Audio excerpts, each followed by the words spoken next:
Corona संकट और lockdown के बीच पीएम मोदी ने आज एक बार फिर मन की बात कार्यक्रम को संबोधित किया। पीएम ने कहा कि कोरोना संकट और लॉकडाउन के दौरान लोगों का नजरिया बदला है।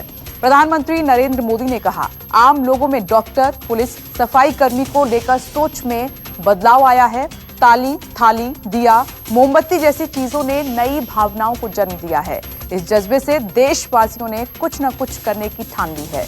पूरा देश कोरोना की जंग में है, जंग लड़ रहा है। हर कोई सामर्थ्य के हिसाब से कोरोना की लड़ाई में साथ दे रहा है। महामारी के बीच किसान अपने खेतों में दिन रात मेहनत कर रहे हैं, काम कर रहे हैं और इस बात की भी चिंता कर रहे हैं कि देश में कोई भूखा न सोए।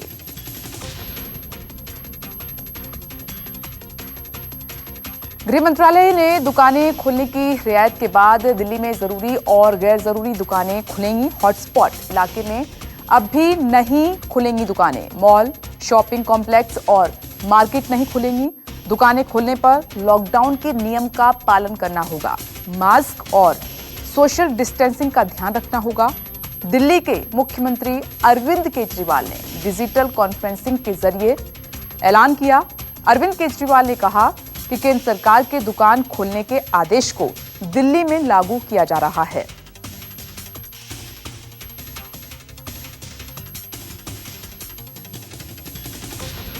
दिल्ली में प्लाज्मा थेरेपी के ट्रायल से अरविंद केजरीवाल संतुष्ट हैं। अरविंद केजरीवाल ठीक हो रहे मरीजों को लेकर उन्होंने जानकारी दी, प्लाज्मा डोनेट करने की अपील भी की है।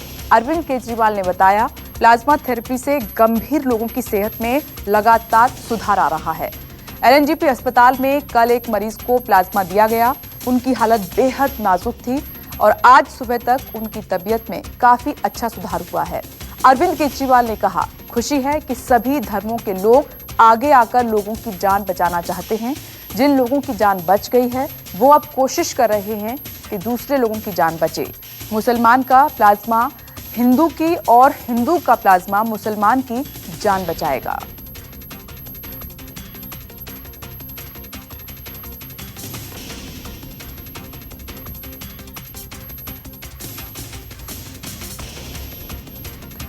महाराष्ट्र, उत्तर प्रदेश, आंध्र प्रदेश और दिल्ली सहित कई राज्यों से जानलेवा कोरोना वायरस के नए मामले सामने आ रहे हैं। स्वास्थ्य मंत्रालय के मुताबिक अब देश में संक्रमितों की संख्या 26,400 से ज्यादा हो गई है। वहीं अब तक 800 से ज्यादा लोगों की मौत हो चुकी है। वहीं 5,804 लोग ठीक भी हुए हैं। दिल्ली में मरीजों का आंकड़ा 2600 से ज्यादा हुआ। बाबू जगजीवन राम अस्पताल में डॉक्टर और मेडिकल स्टाफ समेत 44 कोरोना संक्रमित हैं। बड़ा हिंदूराव अस्पताल में भी नर्स कोरोना संक्रमित हैं।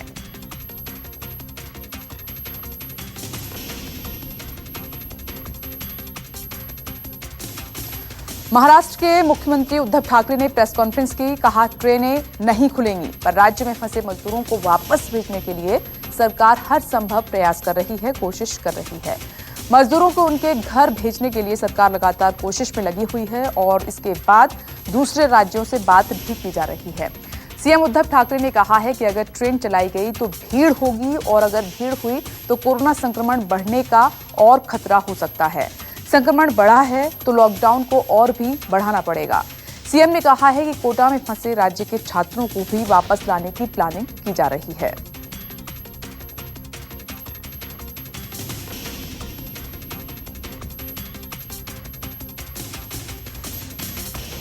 लॉकडाउन के बावजूद 3 सप्ताह पहले खोला गया रोहतांग मनाली दर्रा। बीआरओ ने खोला दर्रा। हिमाचल के लाहौल घाटी के स्थानीय लोगों को अपनी खेती शुरू करने के लिए अपने क्षेत्र में वापस जाने की सुविधा मिलेगी अब। और इस साल काफी बर्फबारी भी हुई है, जिसके बाद बीआरओ टीम ने रात दिन काम करके इसे खोल दिया है। 13,050 फीट ऊंचा रोहतांग दर्रा मनाली को लेह से जोड़ता है और इसके खुलने से हिमाचल के लाहौल स्पीति के लोगों को भी राहत जरूर मिलेगी। जरूरी सामानों को एक जगह से दूसरी जगह ले जाने में आसानी होगी।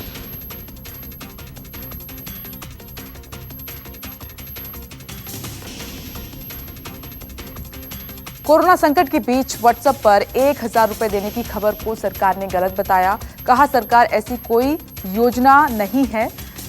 व्हाट्सएप पर एक लिंक के जरिए दावा किया जा रहा है कि सरकार कोरोना सहायता योजना के तहत 1,000 रुपए दे रही है। एक फॉर्म भराया जा रहा है और 5 लोगों को शेयर करने के लिए भी इसे कहा जा रहा है।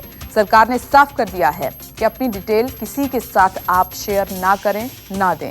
सरकार की योजना का दावा फर्जी है और खबरदार रहें।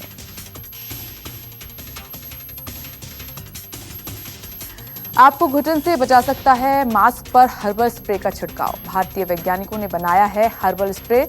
पुलिस, डॉक्टर, अन्य आवश्यक कार्यों से जुड़े कर्मचारियों को बहुत समय तक मास्क लगाना पड़ता है, जिससे घुटन होने लगती है। पर नेशनल बोटेनिकल रिसर्च इंस्टीट्यूट ने वैज्ञानिकों ने एक हर्बल स्प्रे बनाया है जो एक इनहेलर की तरह है और इसके स्प्रे से मास्क लंबे समय तक पहनने पर घुटन बिल्कुल नहीं होगी, सांस लेने में भी आसानी होगी।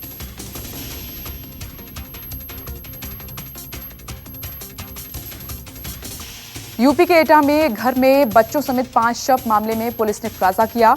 घर की बहू ने ही सभी को जहर देकर मारा था। उसके बाद बहू ने खुदकुशी कर ली। पुलिस के मुताबिक डिनर में बहू ने सभी सदस्यों के खाने में जहर मिलाया। वहीं एक मासूम बच्चे का गला दबाकर उसकी हत्या कर दी गई। सभी की मौत सुनिश्चित करने के बाद बहू ने अपनी नस काट ली। भयानक घटना को अंजाम क्यों दिया गया, इसके बारे में पुलिस पारिवारिक कलह बता रही है। शनिवार सुबह का दरवाजा न खुलने पर पूरे मामले का खुलासा हुआ था, जिसके बाद ट्विटर पर पांचों को इंसाफ दिलाने की मुहिम भी छेड़ दी गई थी।